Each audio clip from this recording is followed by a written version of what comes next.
Olá pessoal, sejam todos bem-vindos ao Estúdio PBR no ESG Energy Forum, realizado pelo IBP aqui no Rio de Janeiro.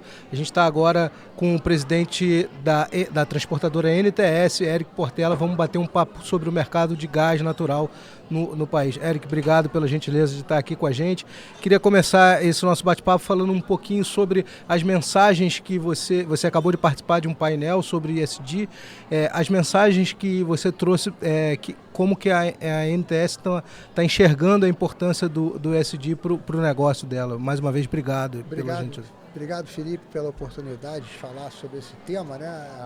A NTS, ela, ano passado, fez um planejamento estratégico, onde o ESG foi um tema muito importante, foi um dos temas principais do planejamento estratégico. Qual o papel da NTS em relação a esse tema, né?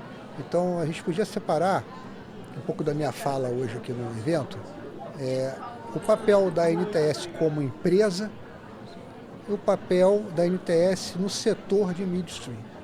Então, se a gente olhar o papel como empresa, a questão da responsabilidade social, a questão da introdução da diversidade, a questão da governança, é muito do DNA dos nossos shareholders.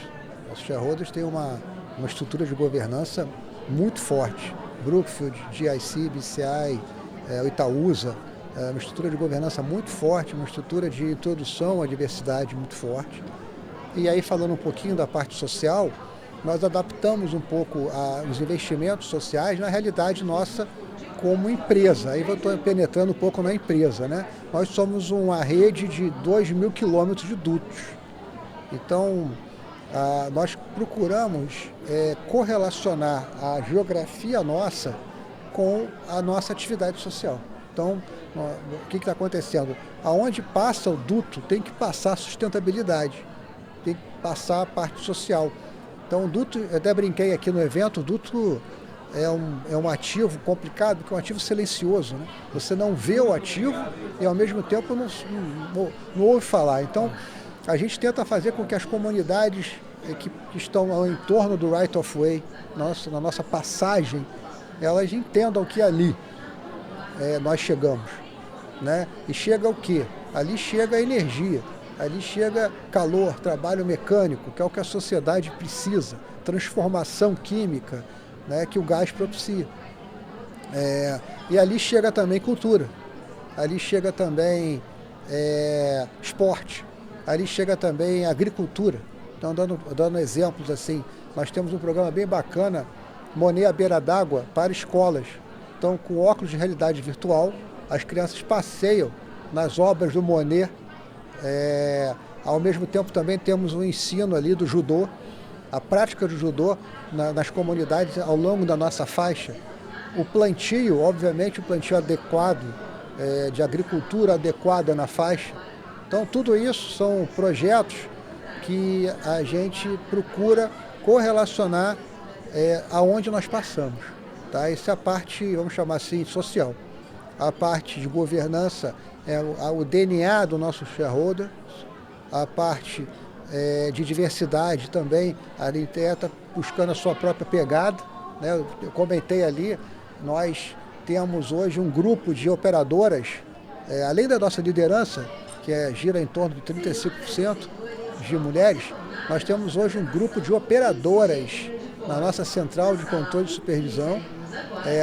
Essa central de controle, muitas das vezes, é operada só por mulheres.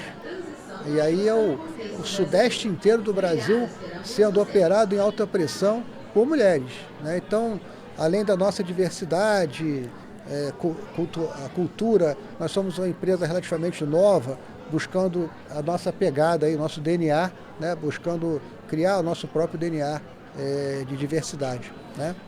Legal. Você citou algumas vezes a questão da diversidade, e isso de fato é fundamental para todas as empresas que estão olhando para o futuro e querem construir um futuro mais amplo e tal. Como é que você hoje enxerga e como é que vocês hoje estão trabalhando para essa diversidade ir para além do gênero, né? A gente tem uma diversidade de a gente incluir o negro no setor de óleo e gás, a gente ajudar na capacitação e na formação de novos profissionais para o setor. Isso também está no olhar de vocês? Sem dúvida. Nós temos programas específicos sobre isso e até que chegam até nos estrangeiros. Nós temos um programa específico para colocar estrangeiros dentro da NTS, refugiados, pessoal que vem de Angola, que está no Brasil, às vezes técnicos de primeira linha, e a gente já tem casos já de refugiados trabalhando conosco e introduzindo, usando os seus conhecimentos, introduzindo conhecimentos para eles. Nós temos todo empregado que entra na NTS, todo colaborador, ele tem um curso de dutos, uma parceria que nós temos com a PUC do Rio de Janeiro.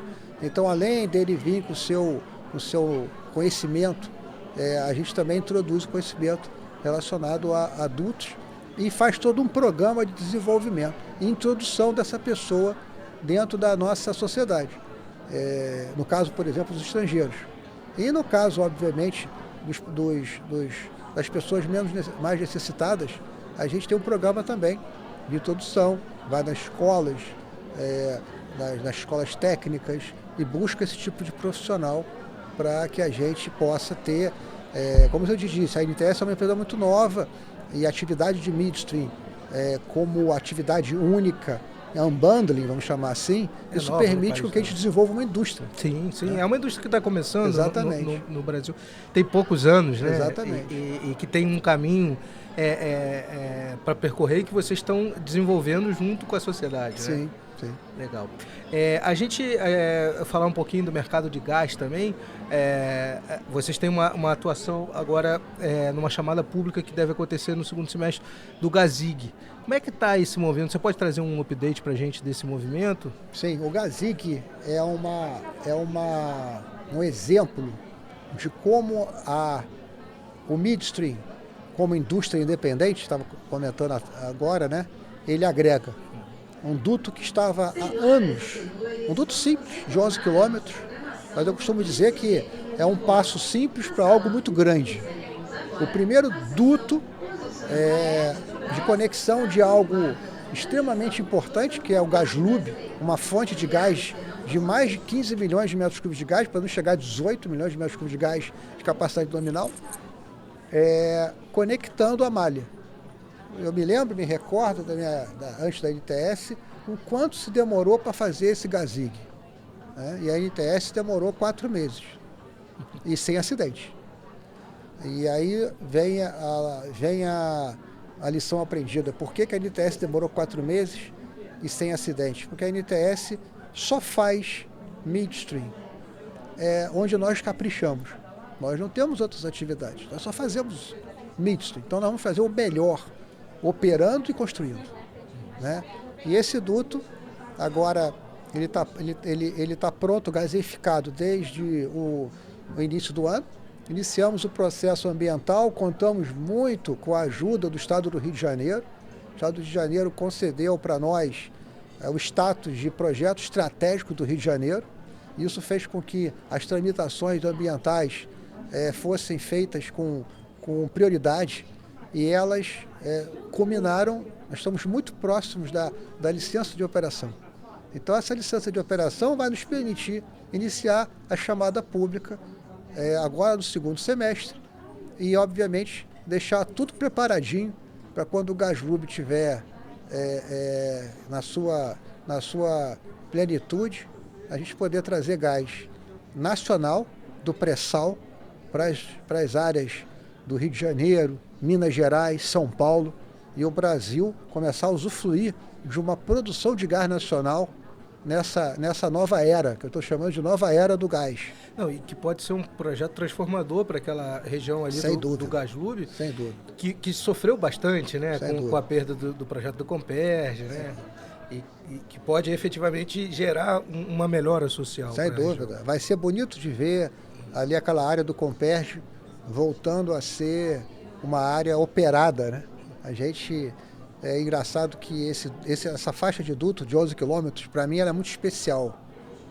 Quando eu participei da construção, eu sou engenheiro de formação, eu costumo dizer que eu estou CEO, mas eu sou engenheiro. Isso é é uma qualidade aí que eu conquistei na minha vida e eu gosto muito do campo. E eu participei da construção do começo ao fim, né? E a área ali é uma área muito interessante.